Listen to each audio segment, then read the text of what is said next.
blows my mind that we've got, I talk with directors of sport of girls' schools who are men who've had one lesson in year 8 about basically how not to get a girl pregnant. And now they are in charge of and they're doing a great job. They're not, it's not that everything they've learned is total rubbish. It's that it's just not enough. It's not enough.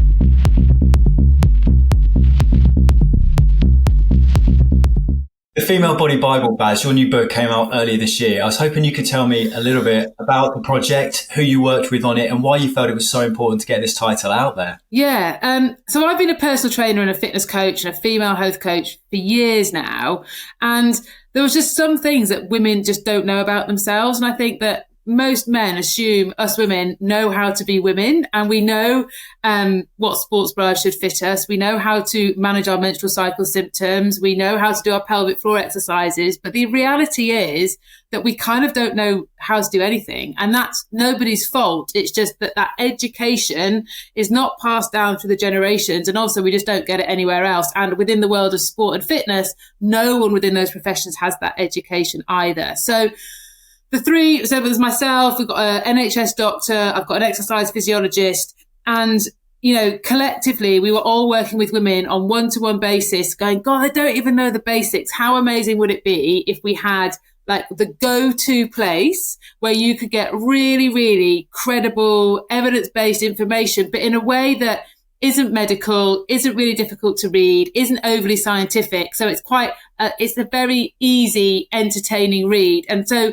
that was one reason. And also I think that we were just becoming more and more aware that this space it's not saturated, but it's definitely becoming fuller of people with opinions and people with, solutions. And we're like, actually, they're not coming from a good place. And so we were like, you know what, we want to create a go-to place where people can trust the source of information. So those were the main 2 reasons really for us publishing the book.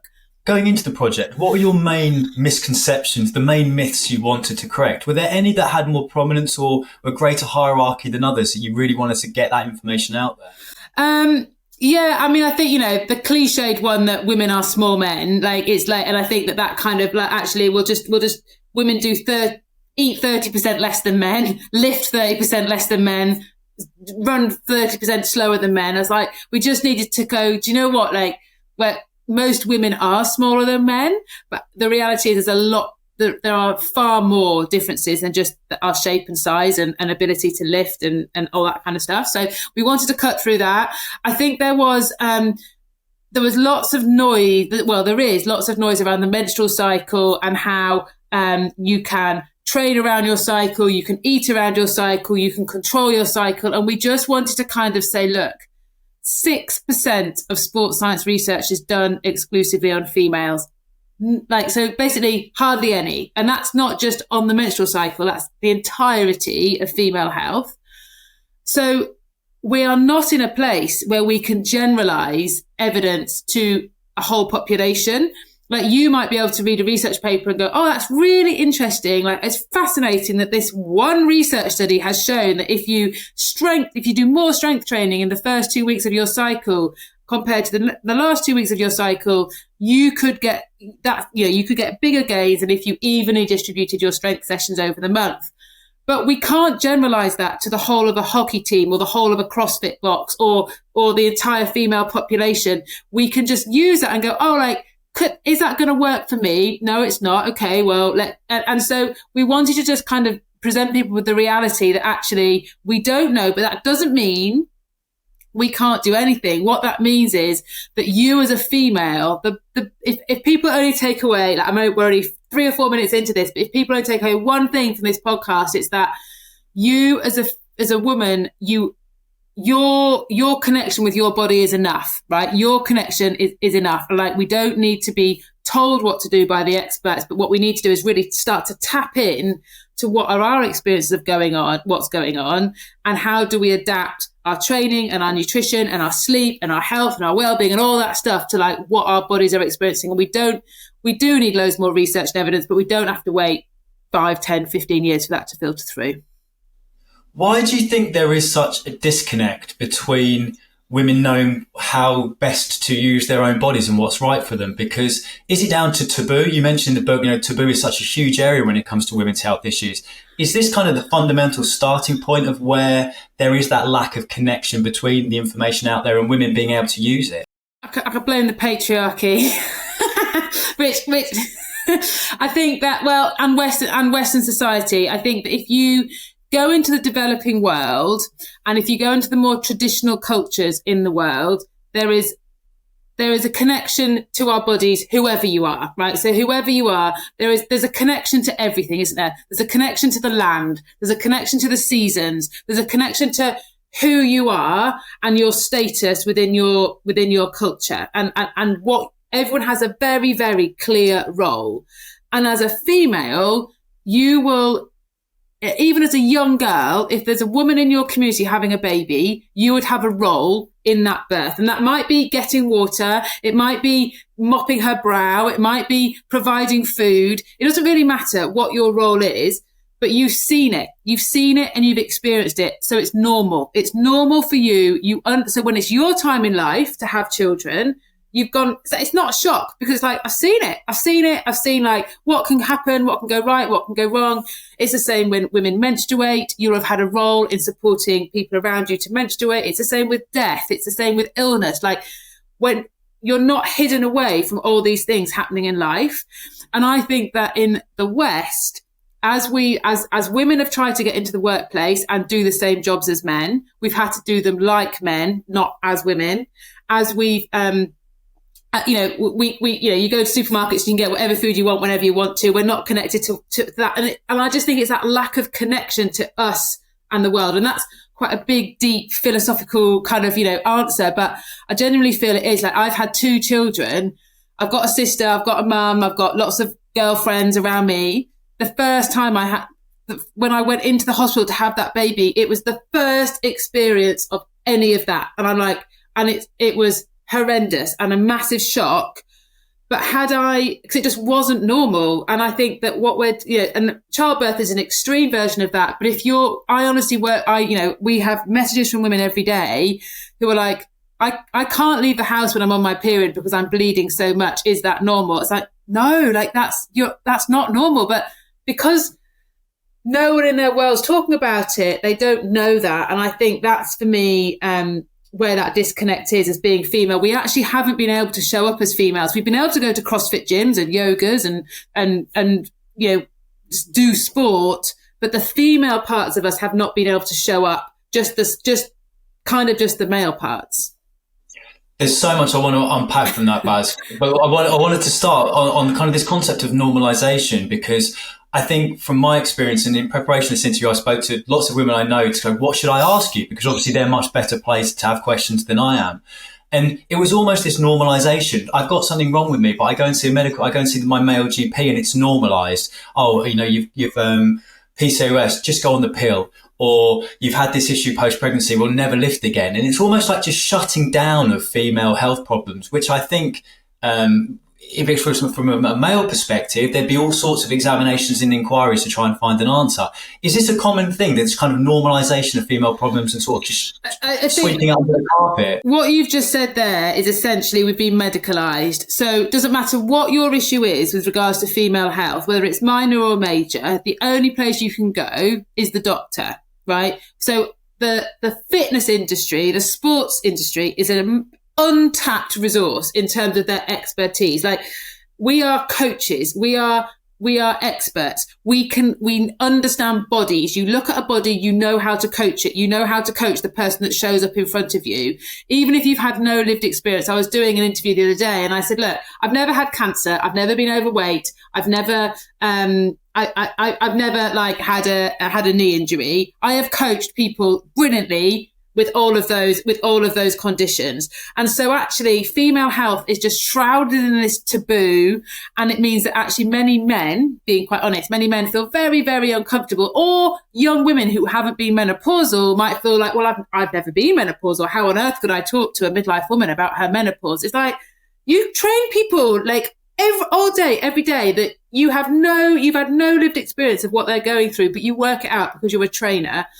So that's one thing. And I think that you know, a lot of the stuff that is considered female health isn't life threatening. Okay. So it might be you just feel uncomfortable. Exercise doesn't feel great. You might leak urine a little bit, or you might have a little bit of like tummy cramps for a few days. Some people might have extreme versions of this, but many women would just be like an annoyance. It's like, God, like, who do I talk to? Like, it's not bad enough to go to my GP. It's not bad enough, or I just literally do not have time to even attempt to get a GP appointment. But either of those things.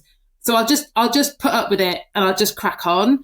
Whereas actually, if the fitness industry, if the sports industry just like embraced it and owned it, then we could really create these environments where we don't, it's not that I want this to be talked about all day, every day, and everyone to be oversharing and everyone like show up with all of their female health problems. You're like, I just want to play football. Can we just play football before? It's just that we just need a space where it's okay to talk about it if we want to. And I know that when I was working as a female health coach, actually, you know, for the first few sessions, it's all we talked about. It's like, right, let's sort this out. Let's track your cycle. Let's get all around that. But actually, once you've kind of done the bit of the groundwork, you can then get into the zone. So I think it does need to be normalized, and we need to not remove it from the medical profession, but just leave them to look after the people that really need their help. And the fitness and sports industry can honestly do so much great stuff in this space. I've spoken to women who've gone and seen the doctor, you know, around perimenopause and saying, you know, I'm tired, I'm stressed, and almost being palmed off. Well, of course you are. You've got young kids, you're running a household, you've got a full-time job. And it's almost like, which is the chicken and the egg here? Are they struggling because of what's going on with their bodies? And maybe by fixing that would fix some of the other problems they have. Is this, again, another common theme in terms of treating it almost like, oh, of course you're a bit tired, and it's almost like it's an inconvenience rather than something that requires dramatic intervention. So again, it's just a case of not giving it the due care and attention the disease needs, because the GP may be male, so isn't really understanding, and then it's not seen as something that's terminal. Yes. And one of my co-founders is a GP, right? So I never GP bash ever, but the reality is that until Davina McCall did her 2 documentaries on the menopause with Louise Newson, like GP, like the level of understanding in this country around menopause was very, very low. It then suddenly the pendulum swung, like where anyone in their 40s was perimenopausal and needed to go to their GP and needed to ask for HRT. But also, you know, Louise Newson did an absolutely fantastic job at putting in medical training for GPs. So their level of education is much better. And also women are going much sooner to go and ask for help and support with their GP. The reality is, in that example that you've just given, is that midlife is stressful. Like it doesn't matter. Your life is stressful. You've got kids, or you've got older parents, or you've got both. You've got a full-time job. You've got money worries. You've got relationships that you've been in for a while, and like they might be a problem too. Like, so your life is stressful. For women going through perimenopause, chemically, their bodies are stressed because you're on this hormonal roller coaster where your ovaries have started to stop producing as much estrogen. We have estrogen receptors around the whole of our bodies. So that's why the symptoms of perimenopause are everywhere. It's not just kind of contained within your uterus. It's your brain, it's your weight, it's your joints, it's your hair, it's your skin, it's your personality, it's everything. So you've got chemical stress and lifestyle stress. Now, if you're a woman that's used to being in control of their life and is like, do you know what? I know what my formula is. Like, I know what my formula is. I know that. So my background was as an elite athlete. And so I was super, super controlled, and I knew everything that I had to do to get the results that I wanted. I'm now in a different stage of life where I've got 2 children. I work full time. Some people might not say this, but I do have a more relaxed approach to my lifestyle. But I know how much I need to be outside every day, how many times a week I need to go to the gym, and broadly speaking, what I need to eat most of the time. I am not prescriptive, but I know what my formula is. Now, many menopausal women will say, I know what my formula is, but I'm doing everything right, but I'm I've put on weight, I'm now leaking despite the fact I've not changed anything, or I've just got this massive confusion. And you're like, what do I do? Like, the tools that have worked for me in the past are no longer working. And my trainer, my coach, doesn't know what to do either. And I think that becomes a very, very confusing place to be as a woman. And it's that and it can be, especially if you are so aligned with like what you look like, what you're capable of doing, how hard you want to be working, that can be quite a challenging state to be experiencing. I guess if you're coming from a point, as you say, where everything previously has worked and now the exact same thing doesn't, it's a loss of confidence. Totally. And another thing that adds to the problem. So enough about the problems. Let's look at the solutions. You mentioned at the start of the call, information. I assume you're alluding to social media here, because there is so much information out there around women's health. What's your issue with it? Because you mentioned you wrote the book in response to the fact that a lot of it wasn't great. Is it a lot of, do you know what, I'm not going to put words in your mouth. What's the problem with the amount of information out there now? I have no problem with people sharing their lived experience of their life. Like, no problem. That's social media. The problem is that is one person's lived experience of endometriosis or, PCOS or managing or tracking their cycle, whatever that is. We do not, and then we have these very clever doctors and these very clever academics. We don't have an NHS or a TED Talk platform or a place where you go, I can go there and I can trust that information is the right information. That's my go-to resource. And I think that is my problem. I'm going to connect it, and this might be a bit of a leap, but I'm going to kind of there's a lot of talk around sex education with children, and it's like, why are so many teenage boys addicted to porn? And everyone says it's porn. Porn's a problem. But actually, when you talk to people in the porn industry, they're like, porn isn't the problem. The problem is that that's the only place these kids are getting education. So what we need to make sure is that if social media is the only place where you get education on female health, that is a problem, because you don't know where that information is coming from. And so that's why we have come along and we're trying to do what we're doing, because we're like, this is the go-to place. We have done the work. We have the evidence. We've interpreted it in a way that everyone should be able to consume and understand it. And then, of course, you can watch your social media and you can go off and you can get that learning, but you've got a level of understanding where you can go, oh, I'm not sure I agree with that, and I don't know if it would apply to me. Why doesn't that education platform exist already on something that affects at least 50% of the population? That's a great question, Joe. And the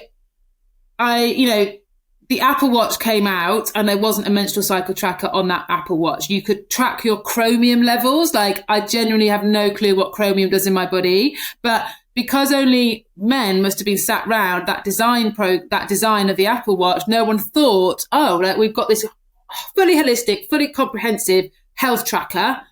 Oh, but what about, no one said, but what about a female's, hormones? I do think that this space has it's so new, which is just bonkers, isn't it? In 2023, it is bonkers to think that this is a brand new space. I think that, and just people haven't seen the opportunity. People don't get it. I think there are more men making decisions. So when we wrote our book and we go out and you pitch to all the different publishing houses, the editors, mostly female, will get it and they're like, oh my goodness, this book's incredible. We'll absolutely get it into our committee. I promise you we'll get a result. Very few publishing houses came back to us with the deal, very few. And it was mostly because they were like, oh, I think we've already got enough books about women. I think Davina's writing a book next year. It's a saturated market. And it's that kind of, you just come up against blocker after blocker after blocker because it's a new thing. Should the NHS be taking charge of this? Do you know what? I think no, in a way, in that they're literally there now, aren't they, to keep you alive? They are there to keep, that is all the resources there is. We're living, I just don't, I'm married to a nurse. I've got a co-founder who's a GP. I know I know how much strain they are under. I think for me, it has to be education has to take this on. So we have to educate our children in school. We have to educate boys. We have to educate girls beyond ovaries, fallopian tubes, uterus, period. Like that's more or less like what you get in year 8. Like we need to educate everyone around. One of our inspirations for the book was Caroline Credo Perez, who wrote Invisible Women back in 2017 now. And ours is kind of the sport and exercise version of that.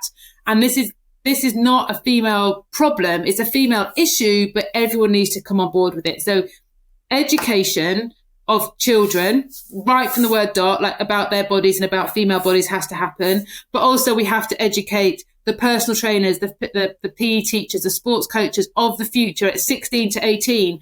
Female health has to be in their education as standard. At the moment, it's an add-on. So you can qualify and graduate as whatever. And then we come along and say, oh, but by the way, you've only learned about 50% of the population. Do our course. They're like, no, why would I? Because I've already got my qualification and no one's telling me to do that. And so we need the Well HQ, society needs people to be much stronger in this space and say, this isn't just putting us on a website and saying, oh, you could do the Well HQ's courses or you could learn about female health if you wanted to. It's saying, this is like safeguarding. This is like DBS checks. This is like mental health. Actually, we can't have a whole CrossFit box with like not one person understanding anything around female health, because actually 80% of our client base are females. Looking forward with personalised nutrition recommendations, personalised medicine, personalised training, do you feel this could be a chink of light in terms of giving female health and wellness the attention it needs? Because once we've all got our phones giving us our personal information, algorithms working on that, could this be something that gives us the giant leap forward you feel we need? I mean, it has to be integrated into it, doesn't it? I think that, yes. And I think that, but my sort of, not my challenge at the moment, there is so much data. You could get so much data on yourself, couldn't you? Like where things are accurately measuring stuff. But it's like, what do you do with that? And so what we are huge advocates of, and that's what the whole point of our book is that you read that and you understand your body, you take control of your body, and then you can make the right decisions for you. And it's not about something telling you that something's about to happen, because we don't have the evidence base right now. But like you say, the tech is it's such an opportunity if done in the right way. And at the moment, we don't want kind of, data being put into a generalized algorithm that actually has nothing to do with menopausal women or women who, of younger ages. We need to get quite specific in terms of how we're using that data and applying it. So the one that you could wave your magic wand today, Baz, what's the one thing that you would instigate straight away? It would almost be a legal requirement for women's health education to be mandatory for any profession involved in dealing with women. Yeah, totally. And I don't think that's unreasonable. I don't think that shouldn't be a shock. Like, it shouldn't be. But it's like, it just blows my mind that we've got, I talk with directors of sport of girls' schools who are men who've had one lesson in year 8 about basically how not to get a girl pregnant. And now they are in charge of and they're doing a great job. Like they're not, it's not that everything they've learned is total rubbish. It's that it's just not enough. It's not enough. And we know that girls are exercising a lot less. They are a lot less active than men, and girls and women. And when we do exercise, we get injured at much higher rates. So we have to the only way we're going to change that is if we're educating those that are caring for girls and women. Why do you think, Baz, then there is so much resistance to what you've suggested, like a very sensible change to how education is done to empower people to then empower women themselves? Where's the resistance coming from? I think the resistance is there because getting down to it, there isn't a budget line. There is not a budget line for female health education. So we can do these podcasts. I go and talk at conferences all the time, and there'll be people from safeguarding there. There'll be people from innovation there.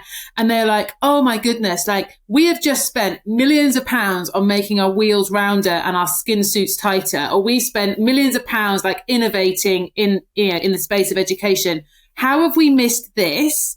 And they're like, how have we missed this bit? And so then they get it. But then actually everyone goes back to the workplaces to do their day jobs, and they then have to create almost a department or a budget line or support, and they have to convince other people, and it just loses momentum. And I think that for us, we're working with we're working with many governing bodies, but we're working with one in particular who is about to mandate that every single coach in that sport does our female body course. And if they don't, they are going to get fined. Now that sounds quite strict, but I'm like, do you know what? That's going to get this across the line. And I think that is, we need to have a carrot and the stick approach, but it's taken someone really, really determined to make this happen in that particular sport, because they've seen like the impact that not having people educated around female health is having. And how confident are you then, Baz? Is this like the first one, and then like dominoes, they're gonna fall into line? How confident would you rate your chances of succeeding here? It will be successful. Whether we can keep the business going until it is successful is another question. And that is honestly, that is the rub of it. It's that on a month by month basis, this is a tough situation that we're in. But I know that I absolutely know, because of the conversations I'm having with big governing bodies, with big brands. I'm even at the House of Commons talking with government. Like, those conversations are happening, but this is slow. In the meantime, we've got to kind of keep ourselves going by taking on, work that, not whatever's out there, but kind of like taking on like the smaller pieces of work. But for sure, this can't not happen, can it? It just can't not happen. It absolutely, and I think probably we're slightly ahead of the curve, and so we're having to create the market and create the noise. But I am absolutely sure this is going to work. It seems as though it's almost one of those problems that is just almost maybe too big for people to get their head around. It's like, well, where do we begin? And that it's easier for men in that game, who do hold the purse strings, to think, I don't want to spend all this money on my watch, because where do we begin? So I'll put my head in the sand, and it could be the next guy's problem. Absolutely right. And we were working, I've been trying to get into quite a high-end gym chain recently, and I just heard last week that they'd taken all of their PTs to learn how to row, right? Because within their gym offering, they have 9 minutes of rowing in one of their classes. They've taken all these gym instructors, they've gone to a great rowing club, they've gone on the water, they've done a day there. Like, I reckon that would probably cost a couple of grand, probably, like, to get all those trainers trained up. Can I get a female health education into it? No. And it's because because like you say, it's like, oh, it's too big. Like, I don't even, and I also, they also describe it as a can of worms. It's almost like, and I'm like, hang on, you're describing women as a can of worms. But that's kind of what happens, is they say, well, as soon as we open this can of worms, like, where's it going to stop? And it's that, and I think it's the fear of like how enormous this could become.